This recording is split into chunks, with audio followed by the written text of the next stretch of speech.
Hello tout le monde, ici Hilaire du programme Ecom Family.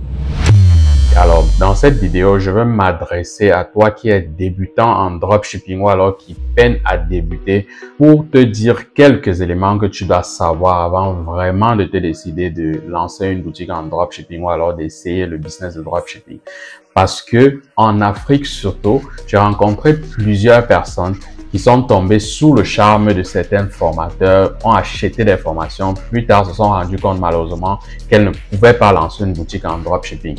Et dans cette vidéo, je vais t'expliquer tous les éléments qui m'ont permis d'éviter de perdre de l'argent. Généralement, ces personnes prennent des formations et se retrouvent à abandonner. C'est généralement des formations qui ont également coûté très cher. Donc, je vais te dire de rester très bien dans cette vidéo et écouter ces conseils que je vais te donner. Ça te permettra de pouvoir soit te lancer ou alors tout simplement de ne pas te lancer du tout. Alors, plusieurs personnes se retrouvent dans des situations assez difficiles, autant pour moi, où elles ont acheté des formations, mais malheureusement n'ont pas réussi à décoller avec ces formations-là. Alors, si toi, tu es en Afrique, par exemple, et que tu veux te lancer en dropshipping, il faut savoir que tu n'es pas dans les mêmes dispositions que celui qui se retrouve en Occident. J'ai rencontré plusieurs personnes en Afrique et l'une des premières choses que tu dois savoir, c'est que si tu décides de te lancer en dropshipping, tu seras confronté au problème de collecte d'argent.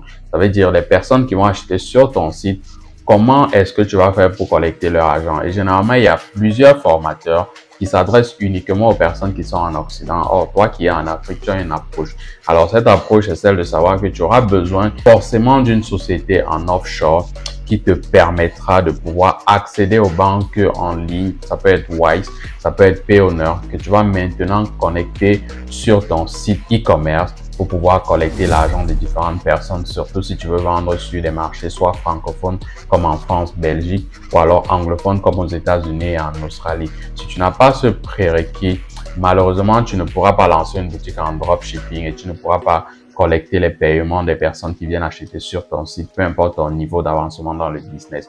Et je sais que je m'adresse aux débutants. Tout ce que j'ai dit là peut paraître un peu difficile à comprendre, que ce soit banque en ligne, que ce soit Stripe, etc. Si tu as une quelconque question dans ce sens-là, va dans la description de cette vidéo, tu vas avoir un formulaire, c'est le premier lien. Remplis ce formulaire, je me prendrai le plaisir d'entrer en contact avec toi afin que tu puisses me poser toutes tes questions. Naturellement, je reçois pas mal de personnes qui remplissent le formulaire.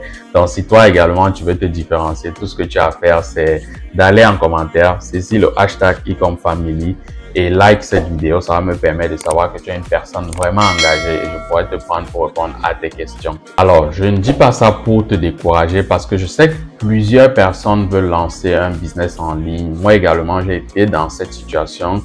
Lorsque tu travailles pour des gens, c'est pas vraiment évident. Pourquoi? Parce que tu passes tout ton temps à travailler. Tu n'as presque pas de vie. Tu dors, tu te réveilles, tu vas au travail, tu rentres, tu regardes la télé, tu dors, tu te réveilles, tu vas au travail, tu rentres, tu regardes la télé. Et ça, réellement, c'est pas une vie. Naturellement, j'ai été dans ce genre de cas. Je suis également allé sur Internet taper comment gagner de l'argent en ligne et je suis tombé sur différents business et quand j'ai vu le dropshipping, j'ai compris que non, je pouvais arrêter, me concentrer tout simplement dessus et c'est la raison pour laquelle ça produit des résultats que ça peut produire. Donc, je te comprends parfaitement, toi qui es en train de regarder cette vidéo, mais je vais te donner des éléments qui te permettront de ne pas faire des erreurs de débutant et d'économiser ton argent. Alors, surtout lorsque tu commences, il faut faire très attention aux produits que tu choisis. Par exemple, moi, quand je commençais, il n'y avait pas vraiment de contenu gratuit aussi détaillé que ce que je te donne là. Donc, naturellement, si tu trouves ce contenu intéressant, n'hésite pas à liker parce que quand moi, je me lançais, tous les contenus étaient payants et c'était pas évident. Il n'y avait pas également des outils qui te permettaient, par exemple, de pouvoir tester un produit. Tout ce que tu pouvais faire, c'est voir un produit intéressant, le lancer, dépenser quelques dollars et malheureusement, si le produit ne marche pas, tu abandonnes. Aujourd'hui, tu peux tester le produit, voir exactement si le produit est en train de se vendre à l'instant actuel. Et pour faire ça, généralement, j'utilise une application qui s'appelle Copify. Si tu vas dans cette vidéo, tu vas voir où je te parle de Copify en profondeur.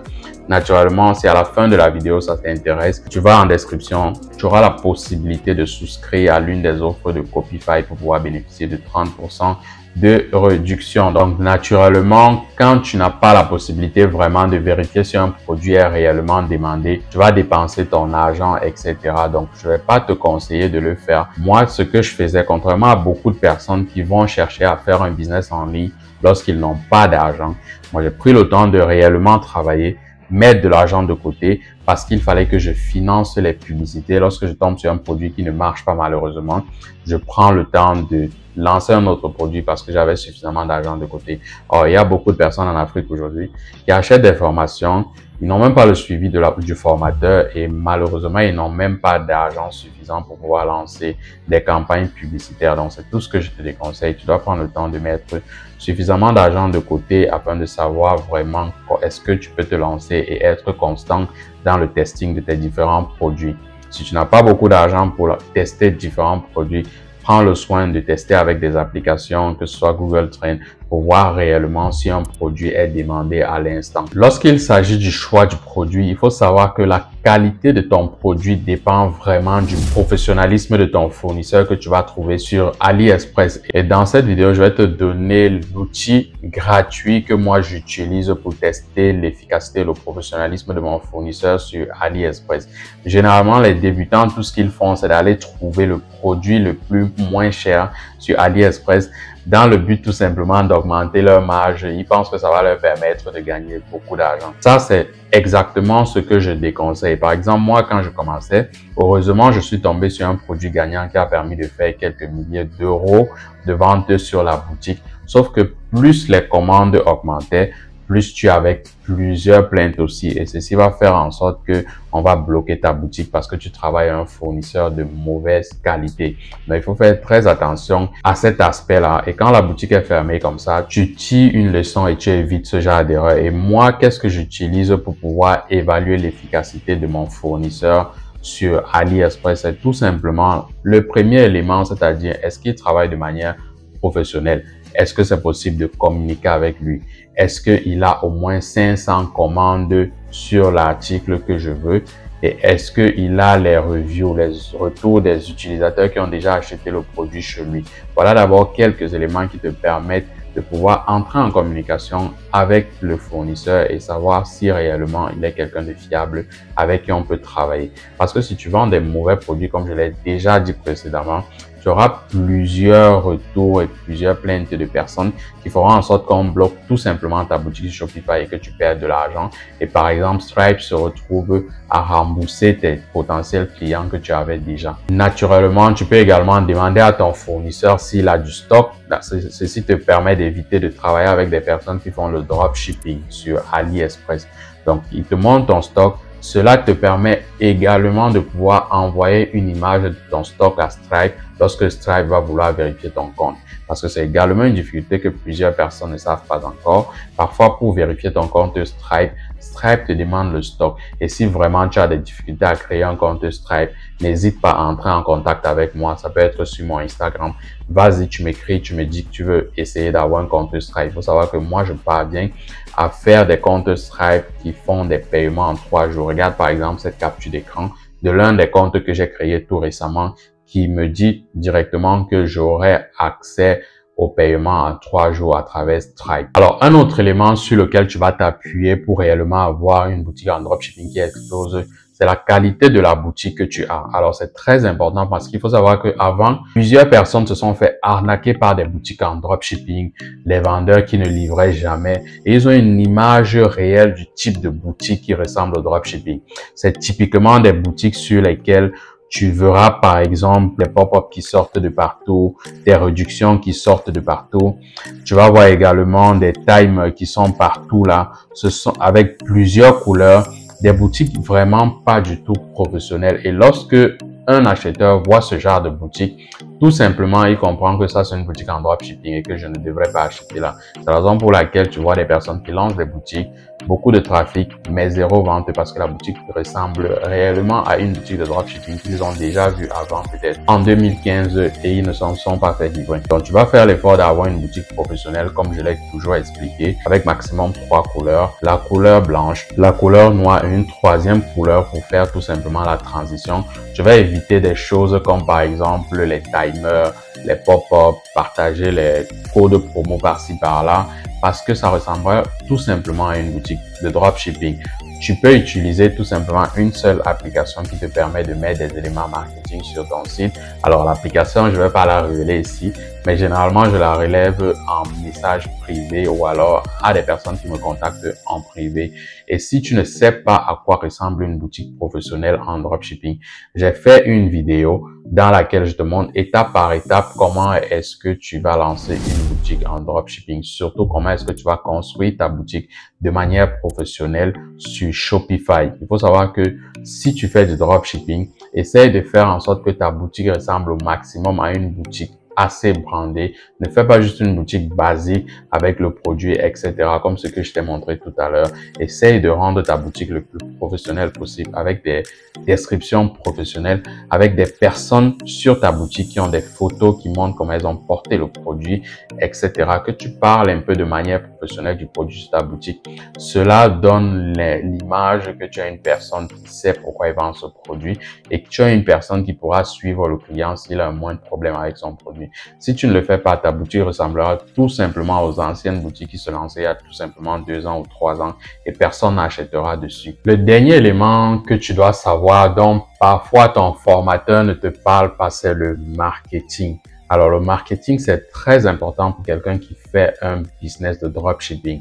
Parce que généralement, lorsque des débutants veulent se lancer, tout ce qu'ils font, c'est d'aller prendre les créatifs d'autres personnes pour venir lancer sur leur campagne publicitaire. Et si tu utilises trop les créatifs d'autres personnes, déjà tes CPM vont exploser. Mais malheureusement, les gens qui vont recevoir tes publicités auront déjà vu ça ailleurs. Donc, c'est pourquoi il est très important pour toi de pouvoir tester différentes approches avec différentes créatives, différentes approches marketing. Cela te permet d'avoir du contenu spécialement pour toi. Essaie au maximum d'entrer de jeu dans tes créatifs, d'attirer l'attention de quelqu'un et surtout de transmettre une émotion lorsque tu fais tes vidéos. Par exemple, si tu vends un produit de bébé, tu dois être en mesure de mettre en avant une maman avec son enfant. Si tu n'as pas la possibilité de trouver ce genre de vidéo, essaie de contacter des personnes. Tu leur proposes de l'argent, 20 €, 25 €, de pouvoir faire du contenu UGC avec leur enfant que tu pourras utiliser peut-être sur TikTok ou alors sur Facebook.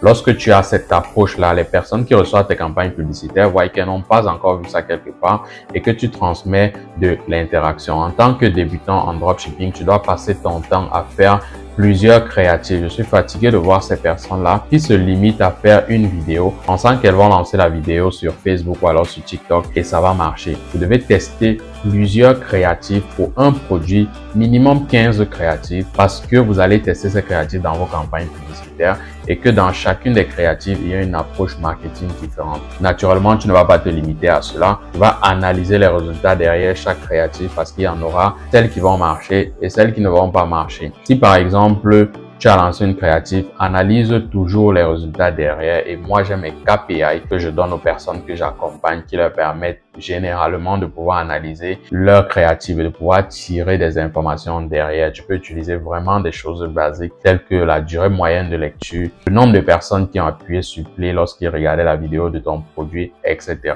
Généralement, ces données, je les donne à des personnes que j'accompagne en privé. Ça leur permet d'éviter de perdre de l'argent. Sinon, vous allez dépenser quelques centaines d'euros sans malheureusement avoir des ventes. Il faut toujours se rappeler, ce n'est pas ce que tu penses qui devrait t'aider à orienter ton marketing, c'est les résultats et les données que tu as sur ton business manager qui vont t'aider à trouver la bonne voie. Donc, c'est la raison pour laquelle j'ai tenu à partager ces éléments avec toi qui va te lancer en dropshipping afin que tu ne fasses pas des erreurs. Ces erreurs, nous les avons fait, nous avons appris, nous avons tiré des leçons. Toi également qui as la chance de tomber sur cette vidéo, tu devrais éviter de faire ces erreurs. Naturellement, je vais prendre le temps de faire encore d'autres vidéos pour que tu puisses ne pas commettre des erreurs et perdre de l'argent. Donc, si tu es nouveau sur la chaîne, prends le temps de t'abonner, de liker la vidéo. Ça me permettra également d'avancer. C'est Hilaire du programme Ecom Family. On se retrouve pour la prochaine vidéo. Peace out.